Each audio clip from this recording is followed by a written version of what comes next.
Master বাবু, হ্যাঁ বলেন। কি খাইতেছেন আপনি? আরে অনেক রকমের খানা মনে হয়। অনেক রকমের খানা, এটা ঘটনা আছে তো। কি? ঘটনা হচ্ছে যে কালকে পৌষ সংক্রান্তি না। হ্যাঁ। তো পৌষ সংক্রান্তি মানে বাঙালিদের কাছে একটা প্রিয় দিন। মানে ওই পিঠে খাইতাম না কোনো কথা আছে নাকি, পিঠে তো খাইতেই হবে। তো এখন অনেক রকমের পিঠে দেখি বানাইছে, তো আমারও দিল পড়াইতে মাইছে একবার, একটু তো খাইতে আসি।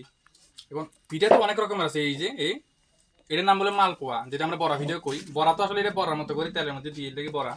মালপোয়া আছে, তারপর এখানে পাটিসাপটা আছে, দুই পিঠে আছে। এটার নাম বলে পুলি, পুলি পিঠে। যাই হোক, নতুন নতুন অনেক কিছু শিখি। আমার কথা হচ্ছে খাইতে, মানে খাইতে লইছে সোজা কথা, আর কোনো শব্দ নাই। টেস্ট তো খারাপ না, ভালোই। পিঠা তো বাঙালিদের কাছে পিঠা পার্বণ। ভাই অন্য পিঠাটি খাই দেখছে। টেস্ট করে দেখতাম না। হ্যাঁ। না মন্দ না, ভালো ভালো। বাঙালি নিয়ে বাঙালি 12 মাসে 13 পার্বণ তো লাগেই থাকে, একটা পর একটা একটা করে চলে দিয়েছে।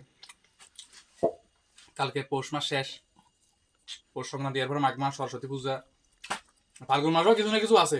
লিস্ট ঘাটলে বাড়ি দেবো। চৈত্র মাস তো আমরা জানি আছে। সব পিঠা তো টেস্ট করলাম, ভালো হতো। এখানে যে পিঠাগুলি আছে, একদিকে হিসাব করে কিন্তু পিঠাগুলি বানা দিন অনেক পরিশ্রম হয়েছে, কারণ অনেক রকমের শেপ দিতে হয়েছে, মানে ডিজাইনটা অনেক রকমের।